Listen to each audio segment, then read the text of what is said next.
Salam. Bugün sizinle çox spesifik, amma əslində hamımızın bilməli olduğu bir mənbəyə baxacağıq. Azərbaycan Respublikasının dövlət bayrağının istifadəsi qaydaları haqqında qanun.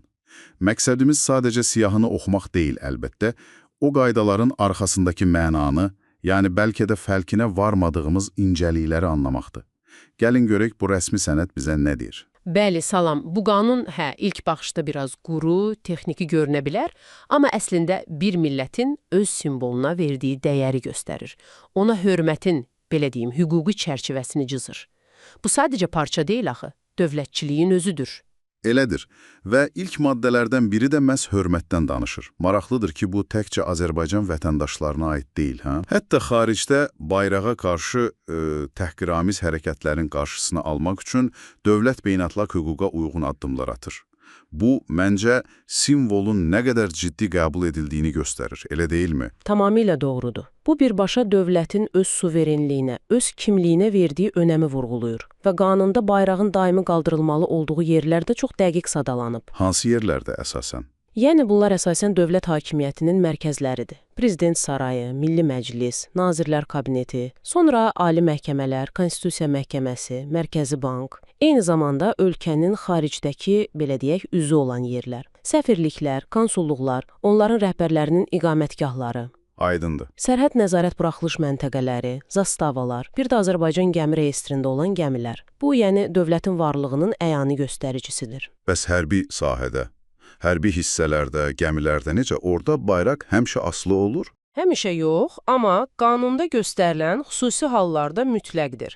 Məsələn, dövlət bayramlarında, hərbi and içmə zamanı, dövlət mükafatları təqdim ediləndə, yəni təntənəli anlarda. Bir də, əgər hərbi hissə və ya gəmi xarici ölkə ərazisindədirsə ya da sularındadırsa.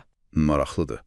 Bir də çox maraqlı bir beynəlxalq dəniz adəti var ki, qanunda da əksini tapıb, əgər xarici dövlətin bayrağı altında üzən gəmi Azərbaycanın daxili sularına girirsə və ya limanında dayanırsa, öz bayrağı ilə yanaşı Azərbaycanın da dövlət bayrağını qaldırmalıdır. Bu, yəqin ki, qarşılıqlı hörmət əlamətidir.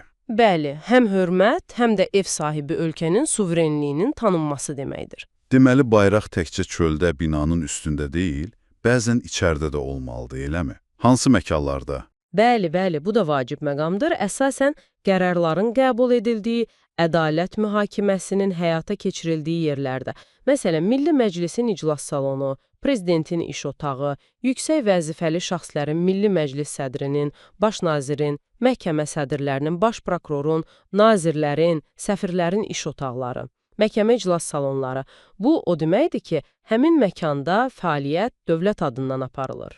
Hətta nəqliyyat vasitələrində də deyəsən var. Var, bəli. Prezidentin dövlət nümayəndə heyəti rəhbərlərinin, diplomatik nümayəndəlik konsulluq başçılarının xidməti maşınlarında da bayraq yerləşdirilir. Yaxşı, bəs bayrağın özü yox, onun şəkli, yəni təsviri, onun istifadəsi necə tənzimlənir? Məsələn, formalarda, nişanlarda. Əlbəttə, onun da öz qaydaları var. Təsvirin istifadəsi daha çox fərqləndirici nişan kimi və ya rəsmi statusu vurğulamaq üçündür.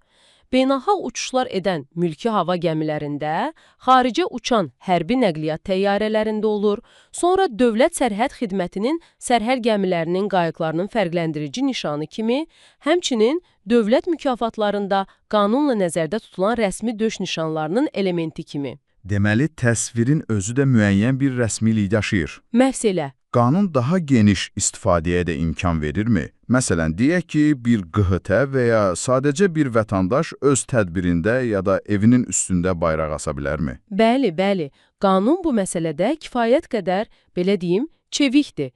Yerli özünü idarə orqanları, QHT-lar, müəssisələr, idarələr öz binalarında və ya tədbirlərində istifadə edə bilərlər. Hətta vətəndaşların yaşayış evləri üzərində bayraq asmaları da mümkündür. Bu yaxşıdır. Bir də maraqlı bir detal, hər dərs ilinin birinci günü bütün təhsil müəssisələrində dövlət bayrağı qaldırılır və ya yerləşdirilir. Bu da yəqin ki, gənc nəsildə vətənpərvərlik hissini gücləndirmək üçündür. Anladım. Bəs matəm günləri, yaxud bayraq başqa bayraqlarla, məsələn, beynəlxalq tədbirlərdə bir yerdə asılanda necə olur? Xüsusi qaydalar varmı? Var, əlbəttə. Bunlar da protokolun vacib hissəsidir. Matəm əlaməti olaraq bayraq ya dirəyin yarısına qədər endirilir, Bilə. ya da əgər endirmək mümkün deyilsə, dirəyin yuxarı hissəsinə eni 10 sm olan qara lent bağlanır. Bəs başqa bayraqlarla yanaşı? Başqa bayraqlarla birgə qaldırıldıqda istər başqa dövlətin, istərsə də hər hansı təşkilatın bayrağı olsun, qarşıdan baxanda Azərbaycan bayrağı həmişə solda olmalıdır.